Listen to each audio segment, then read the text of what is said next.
देवो, आपल्या डिपार्टमेंटचं पुढच्या महिन्याचं ऑडिट आज सुरू होते. पुढचे जवळजवळ 5 दिवस हे ऑडिट चालणार आहे आणि आता आपल्याला थोडासुद्धा वेळ घालवून चालणार नाही. ती गौतमी आणि रोहन पवार सगळ्यांवर खूप ओरडत आहेत. पटकन कामाला लाग. पुढच्या 10 मिनिटात ऑडिट करणारी टीम इथे येते. स्वाती घाईत म्हणाल्याने देवयानीने पण लगेच तिचा कॉम्प्युटर सुरू केला. सायको बटाटा, पुढच्या महिन्यात ऑडिट होतं तर अचानक आज का ठेवलं? याला असं सरप्राईज द्यायला जास्त आवडतं का? उगीच त्रास देतो सगळ्यांना. देवयानीने सुस्कारा सोडला आणि तिचं काम सुरू केलं. मॅडम, पिऊनच्या आवाजाने देवयानी भानावर आली.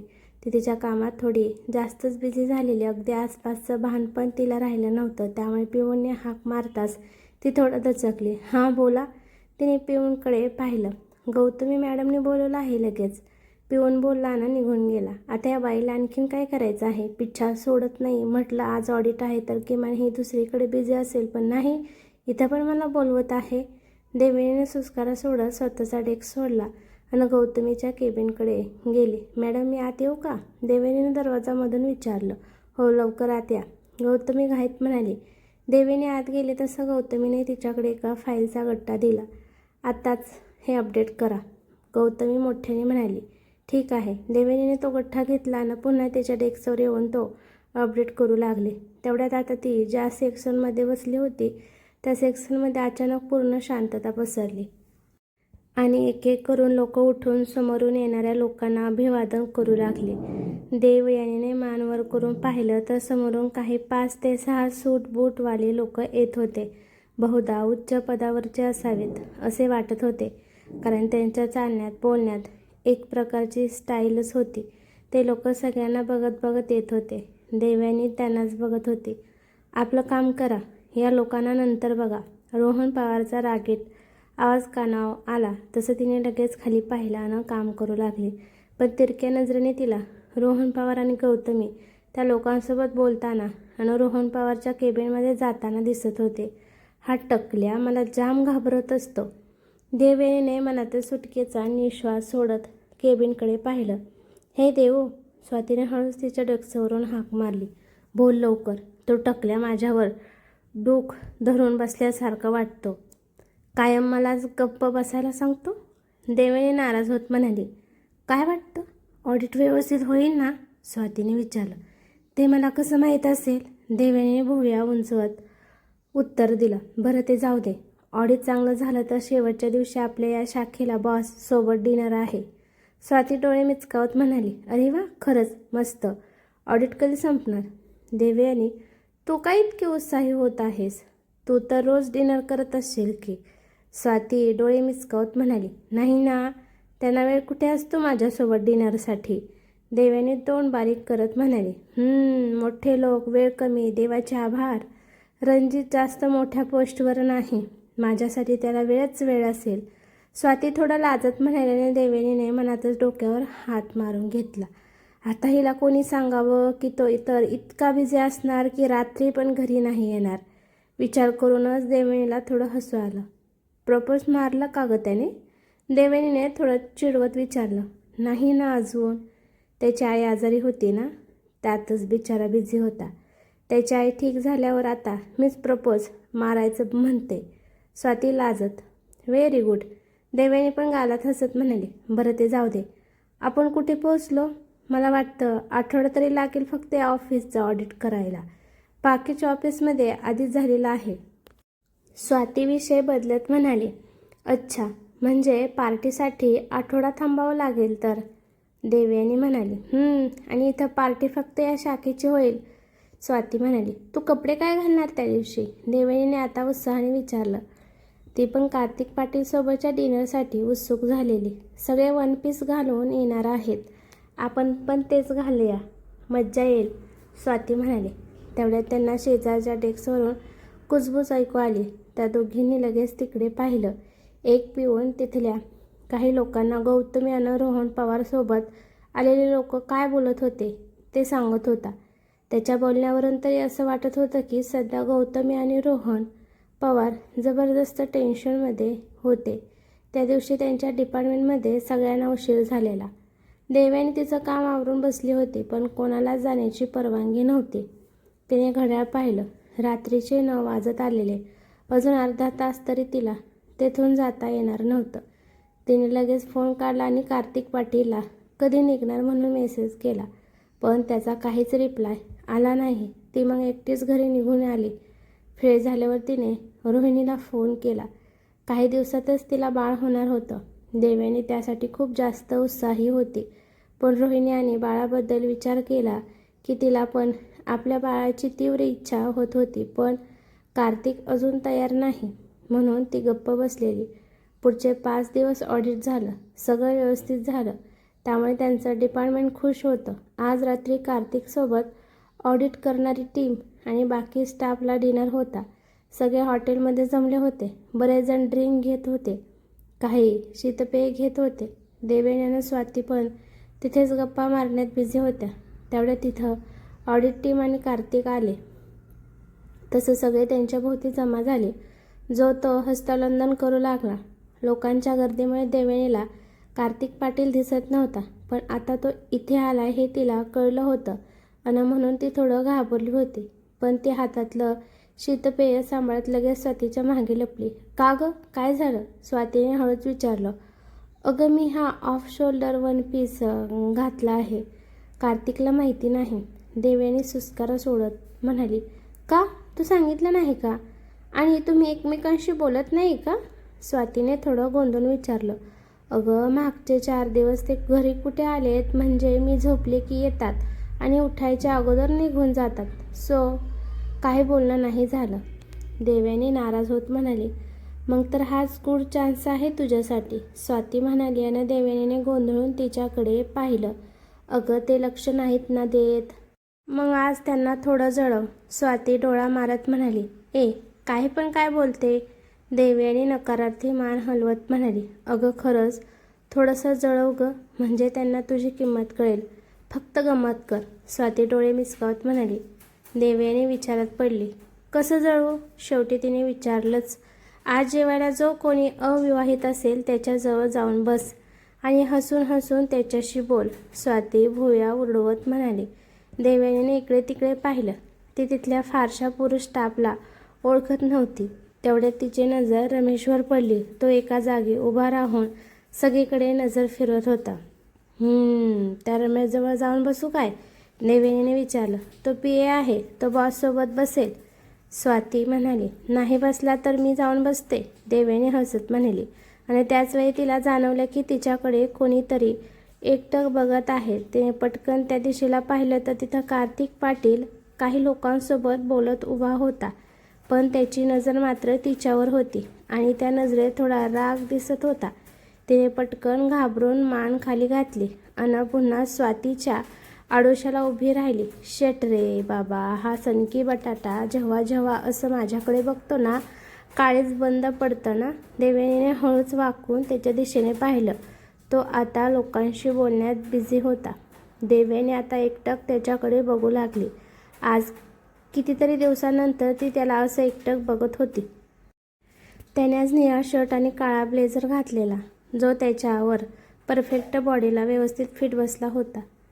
केस व्यवस्थित मागे सेट केलेले. चेहऱ्यावर नेहमीचा तेजस्वी आत्मविश्वास चमकत होता. हाय माझा बटाटा, आज प्रमाणापेक्षाच हँडसम दिसतोय. देवयानी मनातच हसली आणि त्याचवेळी एक महिला कार्तिक पाटीलला हस्तांदोलन करायला पुढे झालेली. त्या दोघांना हातात हात घातलेलं बघून तिला मनातच जेलसी फील झाली. देव बस झालं, किती बघशील, तेही स्वतःच्या नवऱ्याला. स्वातीच्या आवाजाने देवयानी भानावर आली. तिने स्वातीकडे ओळसळून पाहिलं तर स्वाती तोंड दाबून हसत होती. गप ग, मी त्यांना बघत नव्हते, मी तर त्या बाईला बघत होते. ती बाई थोडं जास्तच मागे पुढे करते. बायको म्हणून माझं अशा गोष्टीकडे लक्ष असायला हवं, म्हणून बाकी काही नाही. देवयाने सारवासारव करत म्हणाली आणि स्वाती जास्तच हसू लागली. स्वाती, हसू नको ना. देवयानी आता वैतागली. बरं बाई, तुझा पूर्ण हक्क आहे, जेवढं बघायचं तेवढं बघ, स्वाती म्हणाली आणि देवयानीने रागात तिच्याकडे पाहिलं. बाई, चल जेवायला, सगळे जागा पकडत आहेत. तू रमेश कुठे बसतोय ते बघ, स्वाती डोळा मारत म्हणाली. देवयानी गालात हसल्यानं तिने पूर्ण हॉलभर नजर फिरवली. पण हॉल खूप मोठा होता, त्यात गर्दी पण होती, त्यामुळे रमेश दिसत नव्हता. थोड्या वेळाने रमेश तिला टेबलवर बसताना दिसला. बाकी लोक पण मोठ्या गोलाकार टेबलवर बसत होते. देवयानीने लगेच स्वातीचा हात पकडला आणि ती तिला पळवतच रमेशच्या शेजारी येऊन बसली. नमस्कार सर. देवयानीने बसताच रमेशला अभिवादन केलं. नमस्कार. रमेश अवघडल्यासारखा हसला. आम्ही इथं बसलो तर चालेल ना? देवयानीने गोड हसत विचारलं. तुम्ही अगोदरच बसला आहात. रमेश पण हसत म्हणाला. अरे माफ करा हां, देवयानी म्हणाली. काही हरकत नाही, रमेश हसत म्हणाला. देवयानीने आजूबाजूला पाहिलं. कार्तिक पाटील आणि बाकीचे लोक पण येऊन बसले होते आणि मगाची महिला सध्या कार्तिक पाटीलच्या शेजारी बसली होती. देवयानीने मनातच दात ओठ खाल्लं. याला तिला हकलून द्यायला काय होतंय? देवयानीने एक तिरका कटाक्ष कार्तिक पाटीलकडे टाकला, पण तो त्याच्या बाजूच्या लोकांशी बोलण्यात बिझी होता. तिने मग आपला मोर्चा रमेशकडे वळवला. तुम्हाला कोणी असिस्टंट नाही आहे का? देवयानीने काहीतरी विचारायचं म्हणून विचारलं. नाही, रमेश म्हणाला. खूप कामाचा लोड होत असेल ना तुम्हाला? देवयानी म्हणाली. हो ना, रात्री पण खूप उशीर होतं. कधी कधी पहाटे मी घरी जातो. रमेश तोंड बारीक करत म्हणाला. तुम्ही ना मला तुमची असिस्टंट बनवा, तुमचा लोड कमी होईल. देवयानी हसत म्हणाली आणि रमेशने थोडं विचित्रपणे तिच्याकडे पाहिलं. पण पुन्हा तो थोडा विचारात पडला. खरंच कल्पना चांगली आहे. मला असिस्टंटची गरज तर आहे आणि माझ्या मते तुम्ही पहिलं या क्षेत्रात काम केलं आहे, बरोबर? रमेशने विचारलं आणि देवयानीने मनातच डोक्याला हात लावला. कारण ती तर सहज बोलत होती, पण याने तर गंभीरपणे घेतलं होतं. हो, देवयानी म्हणाल्याने त्याच वेळी तिने समोर पाहिलं. कार्तिक पाटील त्या दोघांना पाहतोय असं क्षणभर तिला जाणवलं, पण दुसऱ्या क्षणी तो त्याच्या शेजारच्या बाईसोबत काहीतरी बोलू लागला. मी आजच सरांशी बोलतो, रमेश म्हणाला आणि आता देवयानीला आपण जे बोललो त्याचा पश्चाताप झाला. त्याचवेळी तिचा फोन वाजला. तिने पाहिलं. कार्तिक पाटीलचा मेसेज होता. तिने पटकन मान वर करून त्याच्याकडे पाहिलं. तो हातात फोन घेऊन बघत होता. तिचं हृदय आता धडधड करू लागलं. तिने मेसेज उघडला. जानू, तू खूप सुंदर दिसत आहेस, पण मला अशा प्रकारचे कपडे आवडत नाहीत. याची आवड कधी बदलली आता? नेहा तर याच्यापेक्षा बोल्ड कपडे घालत होती. हा तर फक्त ऑफ शोल्डर आहे, यातून तर काहीच दिसत पण नाही. देवयानीने एक सुस्कारा सोडत समोर पाहिलं.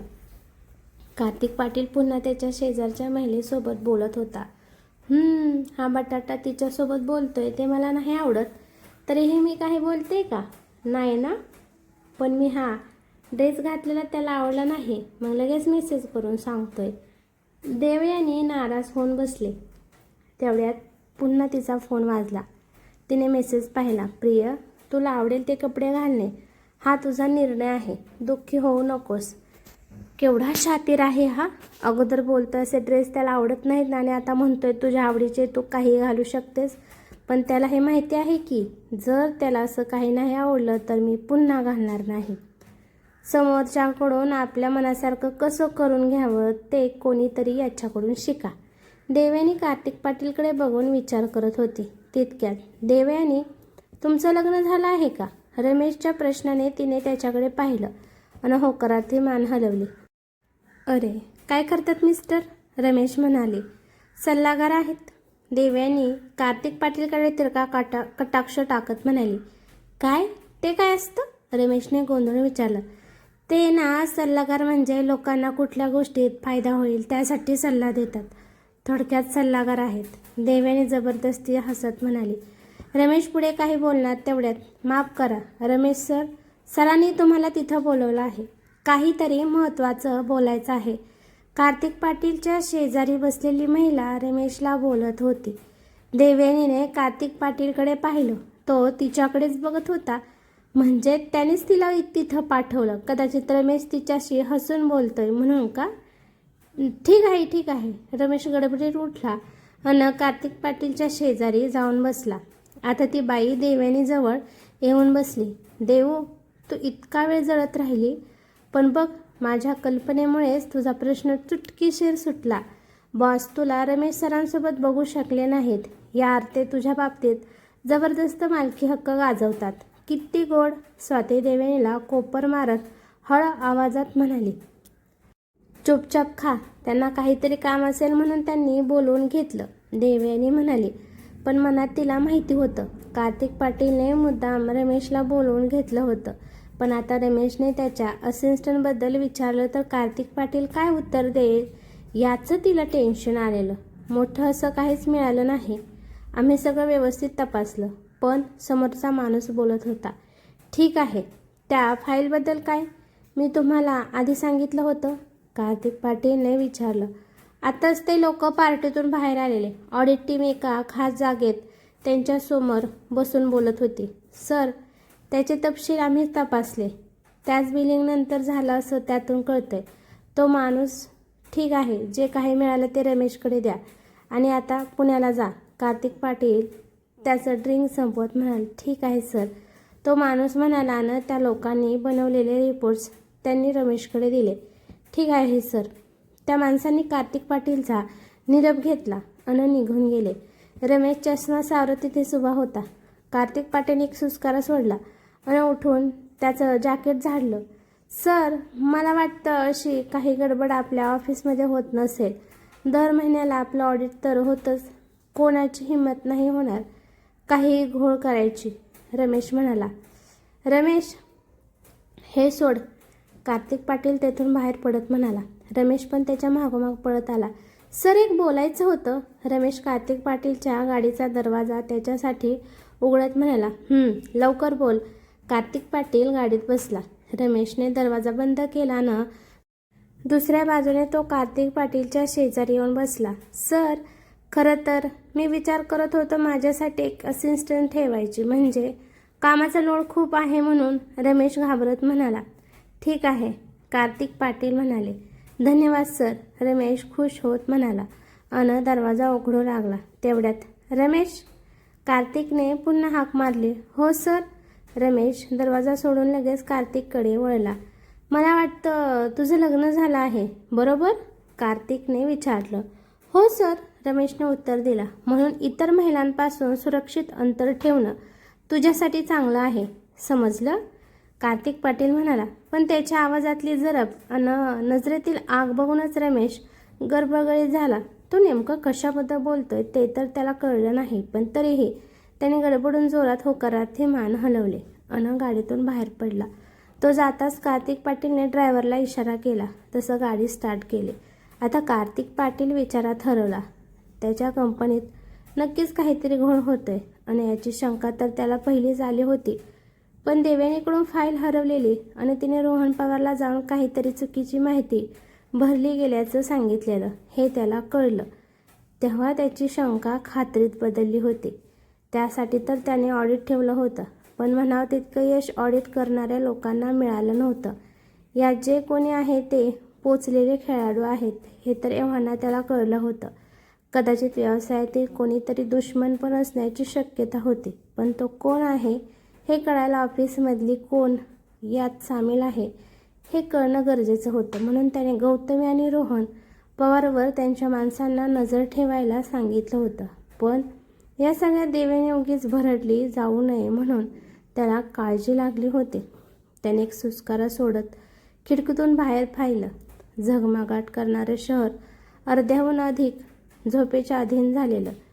जान पण झोपली असेल का, त्याच्या मनात विचार आला आणि त्याचवेळी त्याला पार्टीमध्ये तिने घातलेले कपडे आठवले. त्याच्या कपाळावर किंचित आठव म्हटल्या. आजपर्यंत त्याच्या कितीतरी मैत्रिणींनी खूप छोटे छोटे कपडे घातले होते. त्याला त्याचं काहीच वाटायचं नाही, पण देवेनीने सार्वजनिक ठिकाणी असे कपडे घातलेले त्याला आवडायचं नाही. का ते त्याला पण माहिती नव्हतं, पण त्याला काळजी वाटायची. त्याचा मालकी हक्क गाजवण्याचा स्वभाव जास्तच वाढायचा. थोड्याच वेळात तो घरी आला. त्याने हळूवार बेडरूमचा दरवाजा उघडला. समोर देवयानी बाल्कनीतून बाहेर बघत उभी होती. त्याने हळूच हातातील बॅग ठेवली आणि गळ्यातली टाय सेल केली, पण ती मात्र एकटक हाताची घडी घालून शून्यात बघत होती. तो तिथं तिच्याजवळ गेलेला सुद्धा तिला कळला नाही. त्याने अलगद तिच्या कमरेत हात घालून तिला उचललं तसे ती दचकून भानावर आली. पण समोर कार्तिक पाटीलला बघून तिने सुटकेचा निश्वास सोडला. कार्तिक, घाबरले ना, देवयानी त्याच्या गळ्याभोवती हात गुंफत म्हणाली. व्हाय. त्याने अलगद तिला बेडवर ठेवलं. विचारत होते सो, मी आत्ताच परत आलो, तो म्हणाला आणि वॉशरूममध्ये गेला. तो आला तेव्हा ती पोटावर झोपून पुन्हा एकदा विचारात हरवली होती. त्याने केसातून हात फिरवून ती झाडली आणि तिच्या शेजारी पडला. देव, काय झालं? त्याने हळवात तिला मिठीत घेत विचारलं. तो नुकताच फ्रेश झालेला, त्यामुळे त्याच्या शॅम्पूचा श्वास तिच्या नाकात शिरला आणि त्याच्या थंड हाताच्या स्पर्शाने ती थोडी उत्तेजित झाली. तिने लगेच सरळ होत त्याच्या कुशीत तोंड लपवलं. काही नाही, ती त्याच्या छातीवर कपाळ घासत म्हणाली. ठीक आहे, मला वाटतं तू थकली आहेस, नीट झोप. त्याने तिच्या केसातून बोट फिरवली आणि तिचे डोळे आपोआप झाकले गेले. दुसऱ्या दिवशी तिने स्वातीसोबत मिळून रोहिणीच्या बाळासाठी शॉपिंग केली. घरी आल्यावर ती एक एक वस्तू काढून सायली काकूंना दाखवत होती. खेळणी, ड्रेस, बाकीचे कपडे असं आणखीन बरंच काही साहित्य तिने खरेदी केलं होतं. त्यात गुलाबी आणि निळा दोन्ही रंगाचे समान सामान साहित्य घेतलं होतं. तिचा उत्साह पाहून सायली काकूंनाही आनंद झालेला. तेवढ्यात आजोबा तिथे आले. अरे वा, एवढे सगळे छोटे छोटे कपडे? आजोबांनी कपड्यांच्या ढिगाकडे बघत विचारलं. मग आता रोहिणीला बाळ होणार तर एवढे कपडे तर हवेच, देवयानी हसत म्हणाली. आता तू खरेदी केलीस, पण आम्हाला अशीच कपडे खरेदी करायची संधी कधी मिळणार? आजोबांनी हसत आणि भुवयावर करून विचारलं. तसं देवयानी लाजून हसली. लवकर मिळेल पप्पा, कारण देवयानीला लहान मुलांची किती आवड आहे हे तर बघा. सगळं दुकान खरेदी करून आली आहे, सायली काकू कौतुकाने म्हणाली. तिला आहे, पण माझा बटाटा काय म्हणतोय? आम्हाला यावर्षी खुशखबर मिळेल की नाही? आजोबांनी पुन्हा देवयानीकडे तिरका कटाक्ष टाकत स्मित केलं. मी हे कपडे व्यवस्थित ठेवते, जाताना घेऊन जाईल. देवयानी लाजून कपडे गोळा करू लागले. तसं दोघे हसू लागले. त्याचवेळी घरातला लँडलाईन वाजला. मी बघते, सायली काकू हसता हसता म्हणाली आणि फोन रिसिव्ह करायला निघून गेली. देवयानी कपडे खेळणी गोळा केल्यानं ते सगळं घेऊन वरती जाऊ लागले. तेवढ्यात देव, खालून सायली काकूंनी घाईत तिला हाक मारली. देवयानीने गोंधळून खाली पाहिलं. रोहिणीला ॲडमिट केलं आहे. हर वाटर ब्रोक, सायली काकू टेन्शनमध्ये म्हणाली आणि देवयानीच्या पायाखालची जमीनच जणू निघून गेली. कशी काय? ती ठीक आहे ना? बाळ ते ठीक आहे ना? देवयानी हातातल्या वस्तू तशा छातीशी धरत पटापटा खाली उतरली. माहिती नाही, शिवचा फोन आलेला. तुझा फोन लागत नव्हता म्हणून त्याने इथं केला. रोहिणी तुझं नाव घेते, सायली काकू घाईत म्हणाली. मला निघायला हवं, मी जाते. देवयानी फार गोंधळली होती. तिला काय करावं काहीच कळत नव्हतं. ती तिच्या हातातलं साहित्य तसंच पकडून गेटकडे थोडं पळतच जाऊ लागली. देवू, अगं सगळं ठीक होईल, काळजी नको करू. सायली काकूंनी मागून जाऊन तिचा हात घट्ट पकडला. मॉम, मला जायला हवं. देवयानी तरीही सैरभैर होत होती. हो, जाऊया आपण. पप्पा कार्तिकला फोन करत आहेत, आपण जेटने जाऊ, गाडीने वेळ लागेल, सायली काकू म्हणाली. देवयानीलाही त्याचं म्हणणं पटलं, कारण गाडीने ती दुसऱ्या दिवशी पोहोचली असती. 2 तासांनी त्या दोघी बँगलोरमध्ये हॉस्पिटलमध्ये पोहोचल्या. पूर्ण वाटेत देवयानी फारच घाबरली होती. शिवला फोन करून सारखं विचारत होती, पण अजून रोहिणी मोकळी झालेली नव्हत्या. त्यामुळे तिचा जीव वर खाली होत होता. त्या डॉक्टरने दोघांच्या जीवाचा धोका सांगितला होता. हॉस्पिटलमध्ये पोहोचताच ती रोहिणीला ठेवलेल्या रूमकडे गेली. बाहेर शिव आणि त्याची आई काळजीत बसलेले. शिवचा तर चेहरा सुकून गेला होता. देवयानीला तिथं पाहता शिव पटकन तिच्याजवळ आला. रोहिणी कुठे? देवयानीने विचारलं. तिच्या आवाजावरून ती कधीही रडेल अशी अवस्था तिची झाली होती. तू चल, शिव तिचा हात पकडून बोलला आणि ओढतच तिला रोहिणी होती त्या रूममध्ये घेऊन गेला. त्याने बाहेरच्या नर्सला धक्का देतच आतमध्ये प्रवेश केला. तिथं रोहिणी निश्चित बेडवर पडलेली. तिच्या शेजारी 2 डॉक्टर उभे होते, जे तिला कसलं तरी इंजेक्शन देत होते. देऊ, रोहिणीला उठायला सांग ना, बघ कशी पडली आहे. मगाशी ओरडत तरी होती, आता काहीच करत नाही. आणि हे डॉक्टर बोलत आहेत की तिच्या जीवाला धोका आहे, शिव काकुळतेने म्हणाला. रोहिणीला असं पाहून देवयानीला जास्तच वाईट वाटलं. तिच्या डोळ्यातून आपोआप पाणी वाहू लागलं. यहाँ आना मना है, आप बाहर इंतजार कीजिए, इनका ऑपरेशन करना है, त्यातला एक डॉक्टर म्हणाला. तेवढ्या तिथं बाहेरच्या नर्स पण आलेल्या. एक बार मिलने दीजिए प्लीज, देवयानी म्हणाली आणि तिने पुढे होऊन रोहिणीचा हात हातात घेतला. रोहिणी, आता तिला हुंदका फुटला. प्लीज आप लोग बाहर जाइए, हमें अपना काम करना है, पुन्हा तो डॉक्टर म्हणाला. आणि त्याचवेळी रोहिणीने हलकेच डोळे उघडले आणि देवयानीकडे पाहिलं. देव, तिच्या तोंडातून अस्पष्ट आवाज बाहेर पडला. काही होणार नाही तुला, आम्ही इथंच आहोत, ओके? देवयानी डोळे पुसत म्हणाली. रोहिणीने मान हलवून होकार दिला, पण तिच्या डोळ्यातून पाणी बाहेर आलं. देवयानीने ते अलगद टिपलं. मी वाट बघते, लवकर बाळाला घेऊन ये, ओके? देवयानी. रोहिणी फक्त भकास हसली. देवयानीने तिचा हात दाबला. तेवढ्यात पुन्हा डॉक्टरने त्यांना हटकलं. देव, चल. शिवने भरलेल्या डोळ्याने एकदा रोहिणीकडे पाहिल्यानं देवयानीला घेऊन बाहेर आला. बाहेर येताच देवयानी मटकन खाली बसली आणि रडायला लागली. तिला रोहिणीसोबत क्षण आठवू लागले.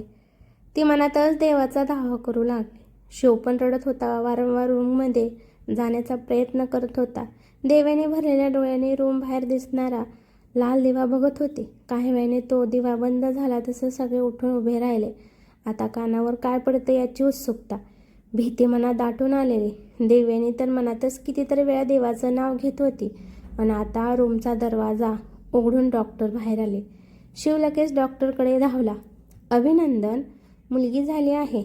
आई आणि बाळ दोघेही अगदी ठीक आहेत, डॉक्टर हसत म्हणाला. आणि सगळ्यांच्या जीवात जीव आला. मी आज जाऊ का? शिवने डोळे पुसत आनंदात विचारलं. थोड्या वेळाने जाऊ शकता, पण पेशंटला जास्त त्रास देऊ नका, डॉक्टर म्हणाला आणि निघून गेला. अरे देवा, ही तर छोटी रोहिणी वाटते. म्हणजे आता माझी डबल धुलाई होणार तर. मोठ्या सँडलसोबत आता छोटे छोटे शूज पण पडणार. शिव देवयानीच्या हातातल्या छोट्या बाळाकडे कौतुकाने बघत म्हणाला. तसं देवयानी आणि रोहिणी हसू लागल्या. हळू बोल रे बाबा, तुझी आई आताच बाहेर गेली आहे. हे ऐकलं तर माझ्याबद्दल जे काही चांगलं मत आहे ते सुद्धा वाईट होऊन जाईल, रोहिणी हसत म्हणाली. नाही होणार. आता ही परी आली ना घरी, आता आई तुला पापण्यांवर घेऊन नाचेल, शिव म्हणाला. आणि देवयानी रोहिणीने गोंधळून एकमेकींकडे पाहिलं. पापण्यांवर? देवयानीने प्रश्नार्थक नजरेने शिवकडे पाहिलं. ते म्हणतात ना, पापण्यांवर बसून ठेवतील आणि असंच काहीतरी, शिव म्हणाला. आणि देवयानीने डोक्यावर हात मारून घेतला. बरं, मला आईने बाहेर बोलवलं आहे, तोपर्यंत तुम्ही दोघे गप्पा मारा, शिव म्हणाला. न जाता जाता त्याने एक उडता किस बाळाला दिला. आता रूममध्ये त्या दोघीच होत्या. देवयानी एकटक बाळाला बघत होती. ते लाल चुटूक बाळ तिला खाली ठेवूच नाही असं वाटत होतं. देवयानी, रोहिणीने हाक मारली. हा बोल ना. देवयानीने रोहिणीकडे पाहिलं. खूप खूप धन्यवाद, रोहिणी म्हणाली. कशासाठी? देवयानीने भुवयावर करून विचारलं. तुला माझ्याबद्दल कळल्यावर तू इथं लगेच आली, त्यासाठी, रोहिणी म्हणाली. मग तू मला येणार नाही असं वाटलं होतं का तुला? एवढंच ओळखते का? देवयानीने थोडं रागात विचारलं. देवयानी, खरं तर जेव्हा पिशवी फुटली आणि डॉक्टर बोलले की आम्ही दोघे गंभीर अवस्थेत आहोत, तेव्हा मी खूप घाबरले होते. चित्रपटात जसं कोणीतरी एक वाचणार अशी परिस्थिती आल्यासारखं वाटत होतं ना. खरं सांगते, मनोमन मी माझ्या बाळाला काही होऊ नये म्हणून प्रार्थना करत होते. पण या सगळ्यात मला काही झालं तर या बाळाला माझं प्रेम कोण देईल याची जास्त काळजी वाटत होते. खूप घाबरले होते. त्यामुळे माझा BP पण नॉर्मल होत नव्हता आणि मग डॉक्टरांनाही काहीच करता येत नव्हतं. पण जेव्हा मी तुझा आवाज ऐकला, तुला इथं आलेलं पाहिलं, तेव्हा माहीत नाही का, पण माझ्या मनाची भीती क्षणात निघून गेली. माझ्या बाळासाठी माझं काय जे घाबरलं होतं ते क्षणात शांत झालं. म्हणून तर डॉक्टरांना त्यांची पुढची प्रक्रिया करता आली, रोहिणी म्हणाली. आणि देवयानीच्या डोळ्यात पाणी आलं. तू प्रत्येक वेळी मला बोलते की मी घाबरट आहे, आता बघ कोण भित्रे आहे ते, देवयानी हसत म्हणाली. काय करणार, प्रश्न माझ्या बाळाचा होता ग. कितीही समजावलं तरी मन घाबरत होतं, रोहिणी पाणवलेल्या डोळ्यांनी म्हणाली. आता बस झालं रडणं, हसा आता, बाळ आले. बाहेरून शिवची आई आतमध्ये येत म्हणाली. तसं रोहिणी हसली. शिवच्या आईने देवयानीकडे पाहिलं. देवयानी अजूनही बाळाला घेऊन बसली होती. अगं बाई, बाळाला त्याच्या आईजवळ दे, किती वेळ घेऊन बसणार आहेस, तुझं बाळ थोडीच आहे, शिवची आई हसत हसत म्हणाली. पण तिचे शब्द देवयानीच्या मनाला खोलवर लागले. हो हो, ठेवतच होते. रोहिणी आता आराम कर, देवीने हसून बाळाला रोहिणीच्या जवळ ठेवत म्हणाले. आता मी आहे इथं, तू जा बाहेर. शिवची आई म्हणाली. देवयानीने एकदा रोहिणीकडे पाहिलं आणि बाहेर आली. बाहेर शिव कोणासोबत तरी आनंदाने बोलत होता. देवयानीने पुढे होऊन पाहिलं तर समोर कार्तिक पाटील उभा होता. त्याला पाहताच तिला पळत जाऊन त्याच्या मिठीत शिरायची इच्छा झाली, पण तिथं बाकीचे लोकसुद्धा होते म्हणून ती हळूच त्या दोघांच्या शेजारी जाऊन उभी राहिली. ठीक आहे, काळजी घ्या, कार्तिक पाटील शिवला बोलला अन त्याने देवयानीकडे पाहिलं. या, तुम्ही दोघं या फिरून. शिव त्या दोघांकडे बघून म्हणाला. कार्तिक पाटीलने देवयानीकडे पाहून इशारा केला अन तो बाहेर निघून गेला. देवयानी पण त्याच्या पाठोपाठ बाहेर आली अन त्याच्या गाडीत जाऊन बसली. खुश, त्याने तिला मिठीत घेतलं. तिने हुंकार दिला. माझ्याकडे बघ, तो म्हणाला. तसं तिने त्याच्या कुशीतच मान वर करून पाहिलं. मला माहिती आहे तू खूप रडलीस, तो तिच्या लालसर डोळे बघत म्हणाला. अन हलकेच त्याने त्यावरून बोट फिरवत. हां, पण आता खूप खुश आहे, खूप म्हणजे खूप. रोहिणीची परी खूप क्यूट आहे, ती खुशीत म्हणाली. सॉरी देवयानी, मला यायला उशीर झाला. तुला सावरायला मी आलोच नाही. तो तिच्या केसातून प्रेमाने हात फिरवत म्हणाला. ठीक आहे कार्तिक, खरंच रोहिणीचं बाळ बघून मी खूप खुश आहे. देवयानी बोलता बोलता थांबली. बोल. तो मला पण बाळ आपलं, ती डोळे मिटून गालात हसत म्हणाली. पण तिचे शब्द ऐकून त्याचा मात्र चेहरा उतरला.